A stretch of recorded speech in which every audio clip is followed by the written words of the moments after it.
পৃথিবীতে মানুষ যারা ইসলামের শত্রু ছিল, ইসলামকে প্রতিষ্ঠিত করতে তারা দিতে চেয়েছিল না। ইসলাম প্রতিষ্ঠিত হোক তারা এটা চায়নি, কিন্তু আল্লাহ আকবার নাম বলা কিছু মানুষ দুনিয়ায় থাকার কারণে তাদের পক্ষ নিয়ে আল্লাহ তাআলা আল্লাহর পক্ষ থেকে সাহায্য করে ইসলামকে বিজয় করেছে। যে আল্লাহ সামান্য কিছু মানুষদের মাধ্যমে ইসলাম বিজয় হয়েছে, সবাই বলবেন তো সে আমাদের রব, তিনি আমাদের প্রভু, তিনি আমাদের খালিক, তিনি আমাদের রাজ্জাক। সেই মহান আল্লাহ পাক কি এখনো আসমানে আছে না নাই? এখনো আছে না নাই? যারা পারেন আয়াতুল কুরসি সবাই পারেন তো পড়েন। আউযু বিল্লাহি মিনাশ শাইতানির রাজীম। বিসমিল্লাহির রাহমানির রাহিম। আল্লাহু লা ইলাহা ইল্লা হুয়াল হাইয়ুল কাইয়্যুম। আল্লাহ হলেন জীবিত আল্লাহ, যে আল্লাহ তখনকার নবীদের সাহাবীদের ইসলামকে বিজয় করার জন্য যিনি ছিলেন, সে আল্লাহ এখনো জীবিত আছে না নাই? সেই আল্লাহর ক্ষমতা কি কমে গেছে? বলেন কমে গেছে? আল্লাহর ক্ষমতা, আল্লাহর শক্তি, আল্লাহর রাজত্ব সব ঠিক আছে, সে আল্লাহ এখনো জীবিত রয়েছে। আমার মুসলমান ভাইয়েরা, আল্লাহ নবীর একজন সাহাবী হযরত সাদ বিন আবি ওয়াক্কাস রাদিয়াল্লাহু তাআলা আনহু মদিনা সহ আরো বিভিন্ন জায়গায় যখন ইসলাম প্রচারের জন্য আরো শুনল সাহাবীদেরকে নিয়ে, যখন যে সমস্ত জায়গায় ইসলাম প্রচার হয়নি, ইসলাম বিজয় হয়নি, সেই সমস্ত জায়গায় সাদ ইবনে আবি ওয়াক্কাস রাদিয়াল্লাহু তাআলা আনহু ইসলাম বিজয় করার জন্য, ইসলাম প্রতিষ্ঠিত করার জন্য তিনি সাহাবীদেরকে নিয়ে, সৈন্যদেরকে নিয়ে তিনি সেই সব জায়গায় ইসলামকে বিজয় করেছেন। শেষ পর্যায়ে সাদ ইবনে আবি ওয়াক্কাস রাদিয়াল্লাহু তাআলা আনহু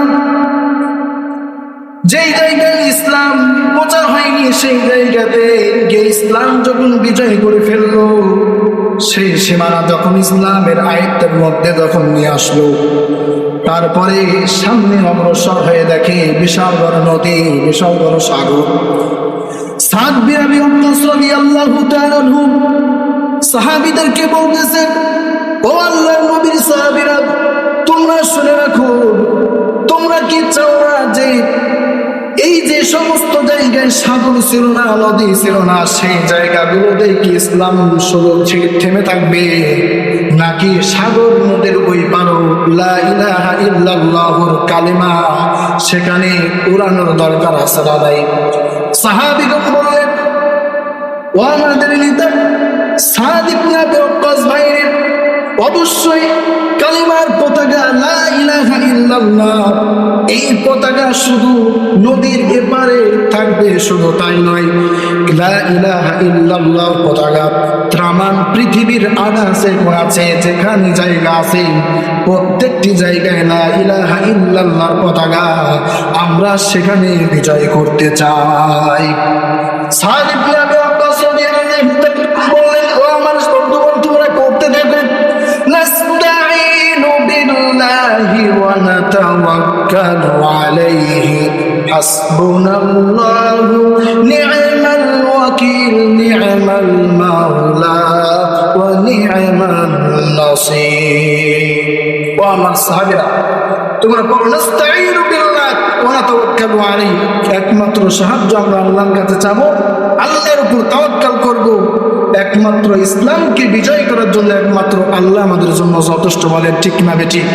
ইসলাম বিজয় হওয়ার জন্য আল্লাহ, সাহাবায়ে কেরাম আল্লাহকে একমাত্র আল্লাহর উপর তাওয়াক্কুল এবং বিশ্বাস এবং আল্লাহর কাছে সাহায্য চেয়ে বলতেছেন, আমার সাহাবী, আমার বন্ধুগণ, আমার সৈন্যগণ, আল্লাহর নাম নিয়ে সাহাবী সাদ ইবনে আবি ওয়াক্কাস রাদিয়াল্লাহু তাআলা আনহু সাগরের মধ্যে ঝাঁপ দিলেন এবং তাদের কাছে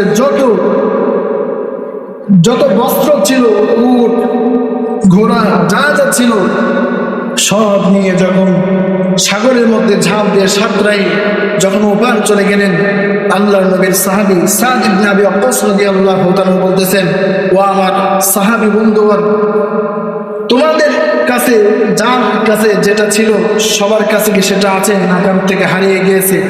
প্রত্যেকটা সাহাবী তার নিজ নিজ যার কাছে যেটা ছিল সাদ ইবনে আবি ওয়াক্কাস রাদিয়াল্লাহু তাআলাকে বলতেছেন, ও আমার সাহাবী বন্ধু সাদ ইবনে আবি ওয়াক্কাস, সব জিনিসই সবাই আমার কাছে, সবার কাছে যা যা ছিল সব ঠিক আছে, কোনো কিছু হারাই না।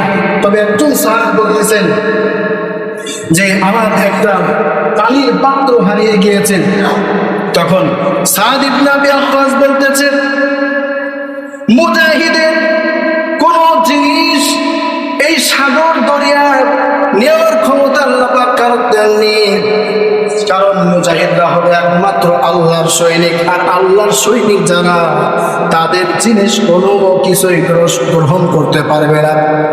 এই কথা বলতে বলতে যেই পেয়ালাটি হারিয়ে গিয়েছিল কিতাবের মধ্যে নাকি সেই পানপত্রটি সাগরের কিনারে এসে আওয়াজ দিতেছে। তখন সাহাবী সাদ ইবনে আবি ওয়াক্কাস বলতেছে, ওই দেখো তোমার পানপত্র চলে এসেছে। কারণ আল্লাহ মুজাহিদরা হলো আল্লাহর সৈনিক, আর আল্লাহর সৈনিকদের কোনো জিনিস সাগর পর্যন্ত গ্রাস করতে পারবে না। সম্মানিত ভাইয়েরা, সাদ ইবনে আবি ওয়াক্কাস রাদিয়াল্লাহু তাআলা সাহাবীদেরকে নিয়ে যখন সাগর পাড়ি দিয়ে জঙ্গলের দিকে হাঁটতে শুরু করলো, ওই জায়গায় ইহুদিরা বাস করত, মুশরিক বেঈমানরা যখন বাস করত ওই জায়গাতে, তখন তারা বলল, আমাদেরকে একটু বাসস্থান দাও, বাসস্থান আমাদের থাকার একটু জায়গা দরকার। তখন আফ্রিকার জঙ্গল, সেখানকার ইহুদিরা চিন্তা করলো যে তারা আসছে নবীর সাহাবী, তারা আসছে ইসলাম কায়েম করতে, আর ইসলাম কায়েম তো আমরা চাই না। তাতে নবীর সাহাবীদেরকে তারা আফ্রিকার জঙ্গলের মধ্যে বসবাস করতে দিল, যাতে করে তারা সেখানকার হিংস্র প্রাণী তাদেরকে যেন কি করে মেরে ফেলে। কিন্তু সাদ ইবনে আবি ওয়াক্কাস রাদিয়াল্লাহু তাআলা ওই আফ্রিকার জঙ্গলের মধ্যে গিয়া আল্লাহর নবীর সাহাবী তার চিৎকার করে বলতেছে, ইয়া আইয়াতুহাল হাসারাতু ওয়াস-সিবাবা নাহনু আসহাবি রাসূলিল্লাহি সাল্লাল্লাহু আলাইহি ওয়াসাল্লাম। আল্লাহর নবীর সাহাবী হযরত আবি সাদ ইবনে আবি ওয়াক্কাস রাদিয়াল্লাহু তাআলা আফ্রিকার জঙ্গলের ওখানে গিয়া আফ্রিকার জঙ্গলের যে সমস্ত বাঘ, সিংহ, সাপ, পোকামাকড় সবাইকে উদ্দেশ্য করে যখন এই এলান দিয়ে দিলেন, এই সংবাদ দিয়ে দিলেন যে আমরা হলাম নবীর সাহাবী, আর এই জঙ্গলের মধ্যে যা যা তোমরা হিংস্র প্রাণী রয়েছ তোমরা সবাই এখান থেকে তোমরা চলে যাও, আমরা এখানে ইসলাম বিজয় করতে চাই। মুসলমান বন্ধুরে, সাদ ইবনে আবি ওয়াক্কাস রাদিয়াল্লাহু তাআলা যখন জঙ্গলের হিংস্র প্রাণীদেরকে যখন উদ্দেশ্য করে কথা যখন জানাই দিলেন, সেখানকার আফ্রিকার ইহুদিরা তারা হাসতে লাগলো, কি বোকা মানুষ দেখো, কার এই মানুষের কথা নাকি বাঘ, সিংহ, বড় বড় সাপ, পোকামাকড় তার কথা শুনবে। তারা সাদ ইবনে আবি ওয়াক্কাস রাদিয়াল্লাহু তাআলা কথা শুনে তারা হাস্যকার।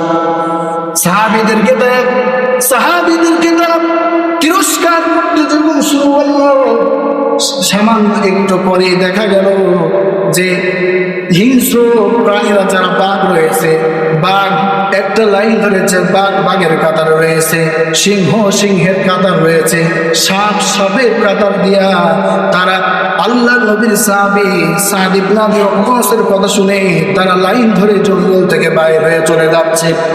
ইহুদিরা এই দৃশ্যটা যখন দেখলো, দেখার পরে তারা আশ্চর্য হয়ে গেল, কি ব্যাপার, একজন মানুষের কথা সে বলল, ইয়া أيتها الحسرة والسباق نحن أصحاب رسول الله صلى الله عليه وسلم সামান্য একটা মানুষের কথা শুনে এই আফ্রিকার জঙ্গলে যত বড় বড় হিংস্র প্রাণী রয়েছে সব বাইর হয়ে চলে গেল। সাহাবী সেখানে উপস্থিত থেকে তারা ইসলামের দাওয়াত দিতে লাগলো। ইসলামের দাওয়াত দিয়ে সেখানে কালিমার পতাকা লা ইলাহা ইল্লাল্লাহ, সেখানেও তারা লা ইলাহা ইল্লাল্লাহর পতাকা উড্ডয়ন করে তারা সেখানে ইসলামকে কায়েম করে ফেললো।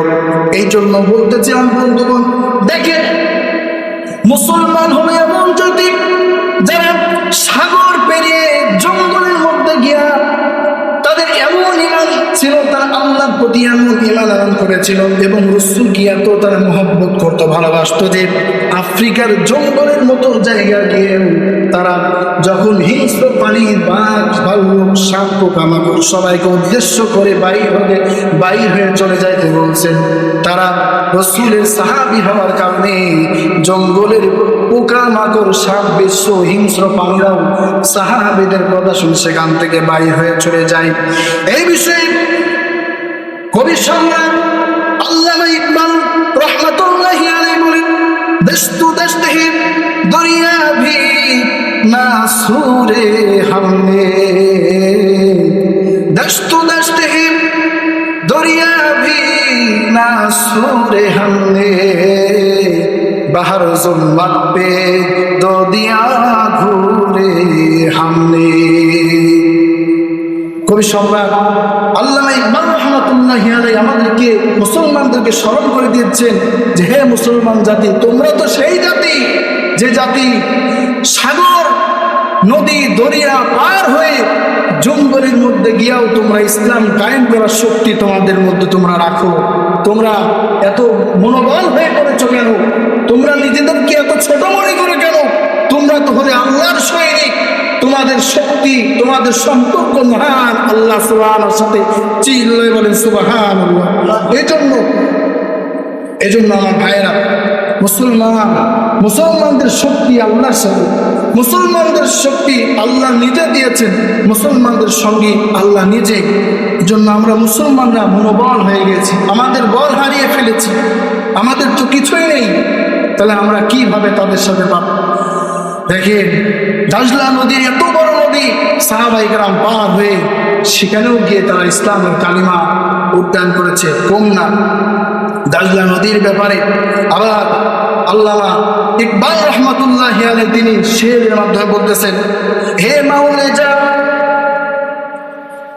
মাওলে যা পেহচানতি হে हमको अब तक है तेरा दरिया अफसाना का हमारा। कवि सम्राट अल्लामा इकबाल रहमतुल्लाहि अलैहि बोलेन, बातिल से दबने वाले ऐ आसमां नहीं हम, बातिल से दबने वाले ऐ आसमां नहीं हम, सो बढ़कर चुका है तू इम्तिहान हमारा।